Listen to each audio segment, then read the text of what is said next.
안녕하세요. 김주영 강사라고 합니다.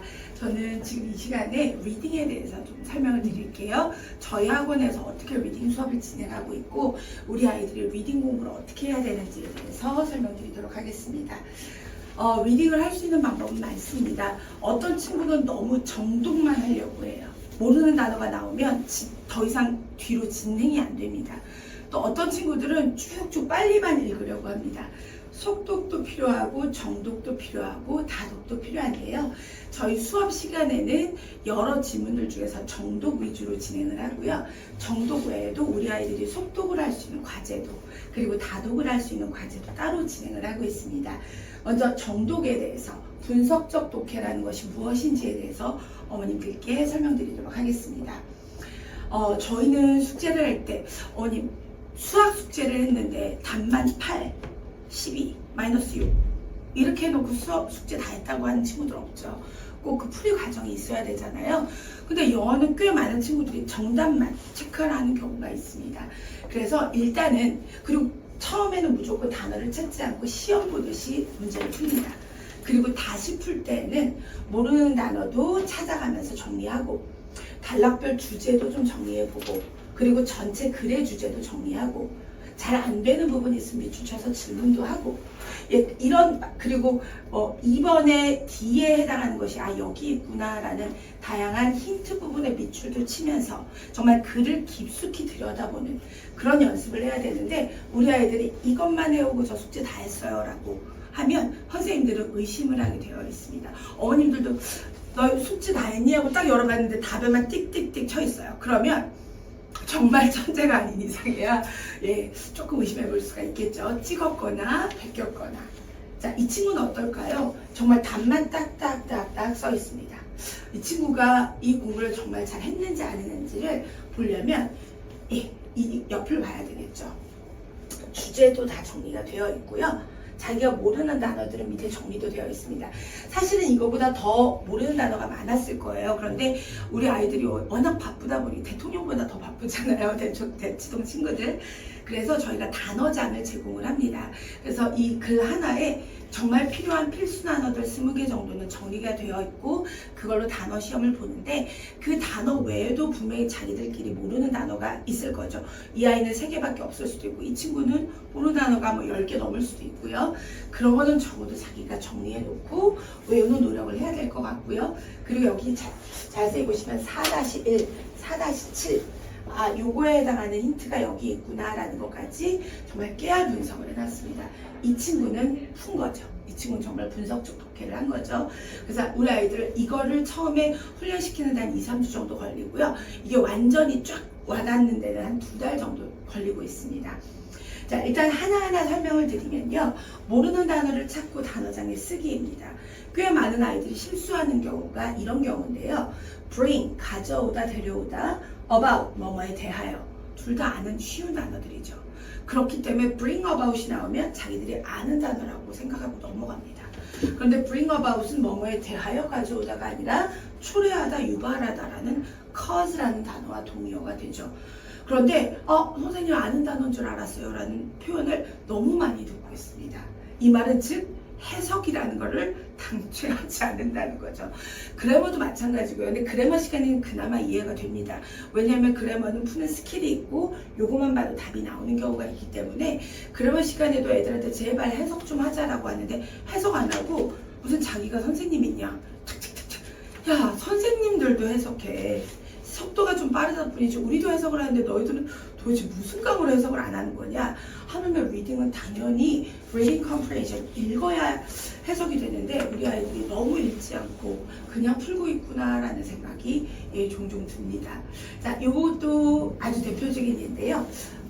동의어가 가장 많이 나왔던 글이 아닌가 생각이 듭니다. 여기 위에 있는 한 문장을 포함해서 이 한 문단에 초래하다라는 단어가 6개나 나왔습니다. 방금 전에 봤던 bring about 하고요. cause가 동의어인데요. 어머니 pose라는 단어 우리 아이들 뜻 너무 잘 알죠. 사진 찍을 때 얘들아 포즈 취해봐.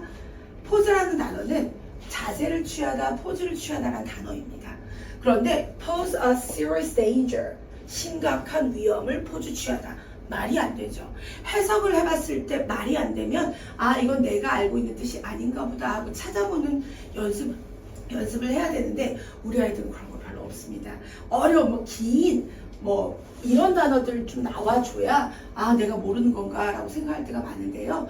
여기에는 pose라는 단어, 그리고 우리가 제공하다라고 알고 있던 단어, 그리고 여기 cause는 뭐 원체 애들이 잘 알고 있는 단어인데요. set off를 포함하여 lead to, result in, 이게 전부 다 유래하다, 초래하다, 유발하다 이런 단어였습니다. 그래서 우리 아이들이 이거 공부하고 나서 그날에 확실히 동의어는 정리하고 넘어갔거든요. 반드시. 근데 이게 그냥 어머니 pose, 초래하다, 야기하다 절대 와닿지 않습니다. 근데 글 안에서 예문으로 보면 그제서야 자기 있게 되겠죠. 단어 공부는 자기가 해석을 해봤을 때 너무 어색하다.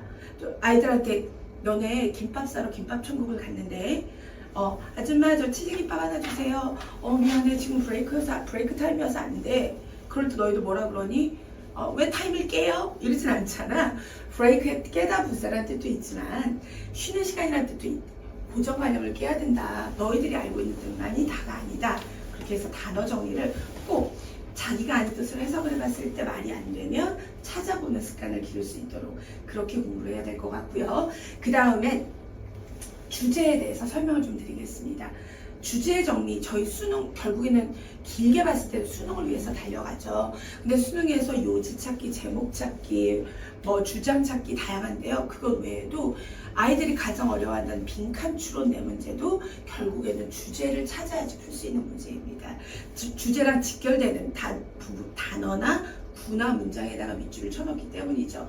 요약문도 주제 문제죠. 저희 아이들은 토플 지문으로 공부를 하든 수능 지문으로 공부를 하든 반드시 주제를 정리를 해서 오게끔 합니다. 자, 이 문제는 이 글은 이스탄불에 대한 글이었는데요. 아이들이 주제를 찾으면 정리를 해봤더니 마지막 문장이 정말 무슨 다 모여서 팀 프로젝트 한 것 마냥 전부 다 현재 이스탄불이래요. 왜냐하면 글 자체가 currently Istanbul 이렇게 시작을 하거든요. 현재 이스탄불은 어떠한 도시입니다. 이러면서 현재 이스탄불의 도시에 대한 설명을 쫙 하고 있는데 그래서 아이들이 현재 이스탄불이라고 했나 봐요. 그런데 contrast라는 단어를 아이들이 모르지 않습니다. 현재 이스탄불은 대조의 도시입니다. 이스탄불은 동시에 서양이기도 하면서 동양이기도 하고 유럽이기도 하면서 아시아이기도 하고 현대의 도시이자 고대의 도시 그리고 크리스찬 도시이자 이슬람 도시입니다. 두 번째 문제에서 계속 대조를 하고 있죠. 그리고 마지막 however, 항상 주장은 however 뒤에 들어가는데요. distinction이라는 단어 물론 어렵죠. 그런데 이것도 contrast하고 동의어거든요. 세 문장이 연속으로 대조에 대해서 나오는데 아이들은 그래도 물론 워낙에 과제도 많고 제한된 시간이 있어서 그런 걸 수도 있지만 전부 다 현재 이스탄불이라고 하는 게 조금 안타까웠습니다. 그래서 제가 살짝 팍 죽여서 너희들 지금 수능 문제에서 주신 문제 하나 틀린 거야. 대조의 도시 이스탄불은 5번에 들어가 있고요. 현재 이스탄불은 분명히 1번에 들어가 있었을 겁니다. 아이들은 한 문제를 놓치게 되는 거죠. 좀 더 꼼꼼하게 주제 찾는 연습까지 하고 그렇게 해야 아이들의 리딩 실력이 조금 더 탄탄해질 수 있을 거라고 생각을 합니다. 지금까지는 분석적 독해, 아이들이 이렇게 공부를 해왔을 때 그리고 어휘도 저희 리딩 같은 경우에 그래머는 또 따로 단어로 외우는 게 있는데요. 리딩 같은 경우에는 저희 글 안에 있는 단어로 외우고 있는데 단어도 다 알고 분석적 독해를 하면 글을 깊게 들여다볼 수 있습니다. 하지만 속독도 필요하고 다독도 필요하겠죠. 이건 일단 뒤에서 잠깐 설명을 드리기로 하고요.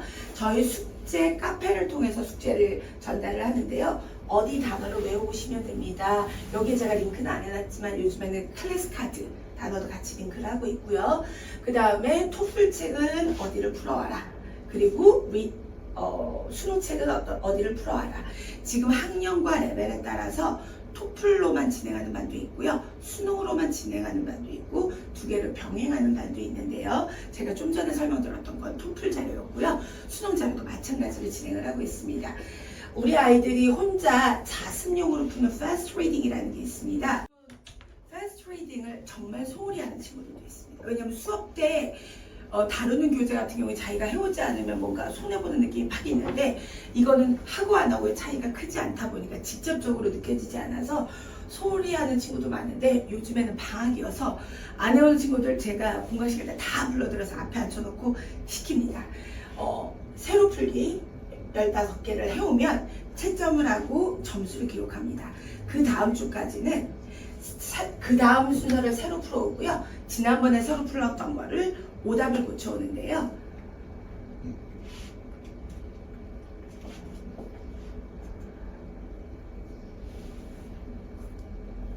네, 이게 이제 근데 이거는 솔직히 못하게 해요. 어머님들 이거 밑줄 치는 거 그냥 종이 주고 100개만 줄 쳐봐라 이러면 진짜 오래 걸리죠. 근데 우리 아이들은 이게 집중하는 데 도움이 된다고 하는데 아직 이 친구는 이제 1학년 올라오는 친구라서 세게는 말하진 않았는데 점차 이걸 고쳐야 되는 습관입니다. 너무 오래 걸리거든요. 그래서 이렇게 밑줄 칠 거면 차라리 연필로 콕콕콕 찍으면서 공부하는 게 더 좋은데요. 이렇게 풀어왔으면 채점을 하고요. 그 다음 시간까지는 이렇게 고쳐오는 겁니다. 스스로 고쳐보고 해결이 되는 거는 세모, 해결이 되지 않는 건 X를 쳐서 X 친 것들만 선생님한테 질문을 하면서 진행을 하고 있고요. 자, 그 다음에 테드. 어떤 클래스는 리스닝 책으로 진행을 하는 친구들도 있습니다. 리스닝 책 같은 경우에는 한 세트를 풀어오고 그리고 틀린 것들만 딕테이션을 해오면 되고요. 테드 자료는 해당 페이지를 딕테이션을 한 다음에 보내주고요. 그 부분을 따라 읽어서 녹음해서 선생님께 보내주면 됩니다. 네, 그리고 우리 아이들의 숙제 파악 정확하게 이 아이가 얼마나 성실하게 해왔는지 그리고 시험은 어떻게 봤는지 그리고 어머님들께 커뮤니티 드릴 내용까지 해서 학원 친구를 통해서 어머님들께 발송드리면서 안내해드리고 있습니다. 궁금하신 사항이 있으시면 언제든지 어머님하고 카톡으로 소통을 하고 있고요. 그리고 한 달에 한 번씩 저희가 모의고사랑 그래머 같은 경우에는 GA 테스트라는 걸 보고 있는데요. 그거 끝나고 성적표 발송하면서 상담 전화 진행하고 있습니다. 예. 이상으로 저는 리딩 어떻게 공부해야 되는지에 대해서 설명을 했고요. 예, 믿고 맡겨주시면 열심히 지도하겠습니다. 감사합니다.